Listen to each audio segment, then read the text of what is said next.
Era uma vez, civilizações antigas, que não eram desorganizadas nem caóticas, elas eram organizadas, tinham um grau de governança e de organização e rituais, muito próprios, e mais de 7.000 anos, desde os primórdios do Neolítico, e até muitos estudiosos afirmam que até 25.000 anos atrás, no período paleolítico, as religiões predominantes eram religiões femininas.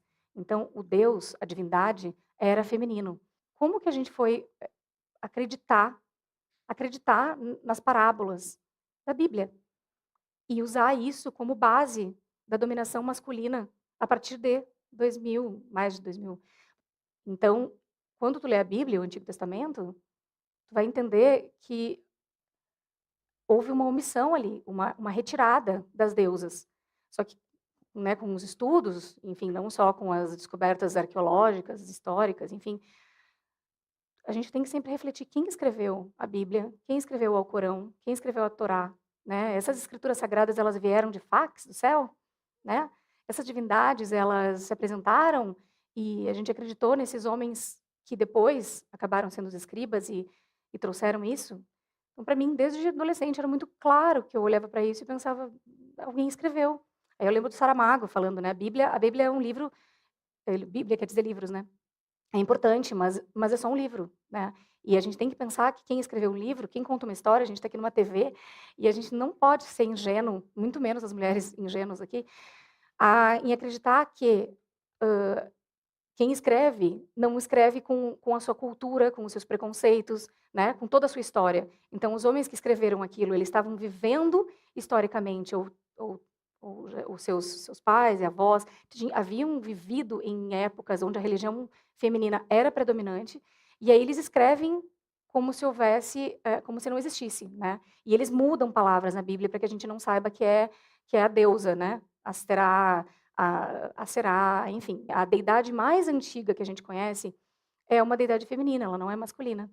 É Inanna, né, que é uma deusa suméria, e depois vem Ishtar, que é da Babilônia, e elas fazem a mesma, as 2 são relacionadas com o planeta Vênus, e elas fazem a descida, enfim, elas trazem, do húmus da terra, né, o grau de consciência.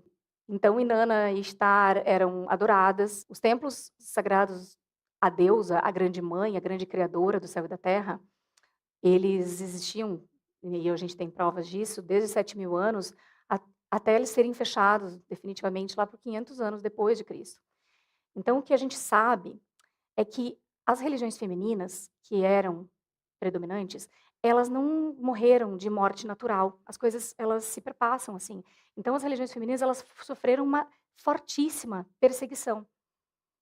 Até a gente chegar na historinha da queda do paraíso, de Adão e Eva, e nós todas aqui somos descendentes de Eva, portanto todas pecaminosas e pecadoras, porque a gente é descendente de Eva, né, o que a Eva fez, né, foi ouvir a serpente. E a serpente é sempre vinculada ao mal e vinculada ao diabo, né, depois ela vai ser relacionada com Lilith, que também é a primeira mulher de Adão. Quem é que sabe? As mulheres já estão super informadas hoje, né, que Lilith, que não foi Eva a primeira mulher, né. Deus criou Lilith e Adão.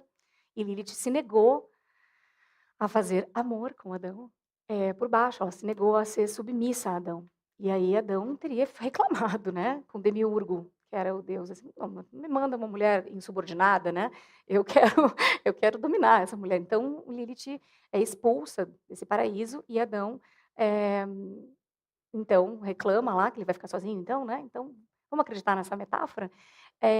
Daí Jesus cria então a mulher da costela de Adão.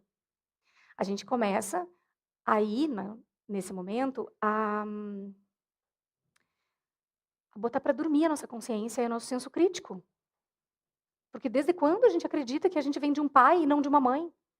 Desde quando, né, quando começa na Grécia antiga, por exemplo, os deuses patriarcais a tomarem conta e as deusas irem abrindo mão ali, né, Zeus dá à luz a Atena.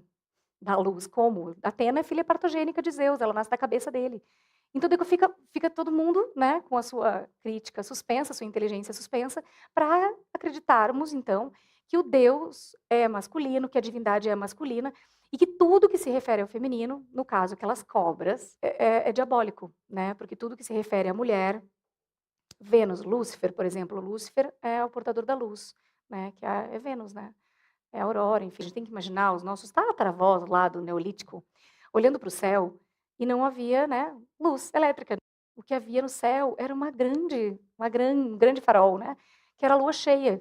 E eles olhavam para o céu e não havia como existir e plantar, colher, né, ou migrar, né, no caso dos nômades ali, sem olhar para o céu e sem entender o que os céus diziam, né. Então, obviamente, a primeira deidade, o primeiro espanto é com a lua, porque a lua, ela muda de fase, o sol não, o sol está sempre lá. O sol é algo linear, o sol brilha, e ele é quente, e ele ilumina tudo. E a lua não, e a lua é de fases. Então, inúmeras religiões trazem o aspecto da deusa trifásica. Eu não vou falar aqui das perseguições, dos ataques às mulheres, que nem aos homens, enfim, que prestavam honraria às deusas. Leiam a Bíblia no Deuterônimos, leiam a Bíblia no Levitas, né?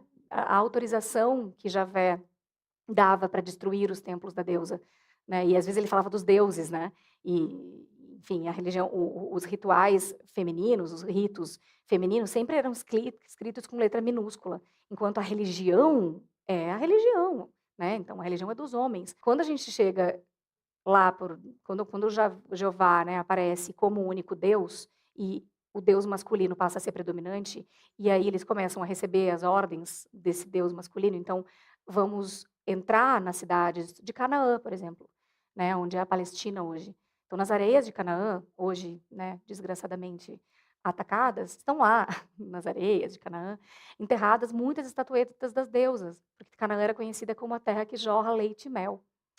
E é óbvio que os cananeus foram muito perseguidos, porque eles cultuavam Aserá, que Astarte, né, e Baal, enfim, e aí tinha os cultos, e aí eles precisavam destruir. E estava escrito, então está escrito na Bíblia, fala isso, Jeová dá a ordem, ele diz, vá e destrua os templos dos deuses pagãos, porque na verdade é isso, ninguém vai sobrar aqui que cultue esses deuses pagãos, que daí tinha várias simbologias, né? A serpente era uma das simbologias, a árvore, a figueira brava era uma das simbologias. Tinham rituais nessas religiões femininas que as sacerdotisas e sacerdotes também, mas as sacerdotisas tinham alto grau e relevância, né?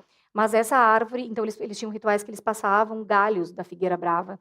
Então, a árvore, quando não tinha a imagem da deusa, esse galho da figueira era um símbolo da deusa.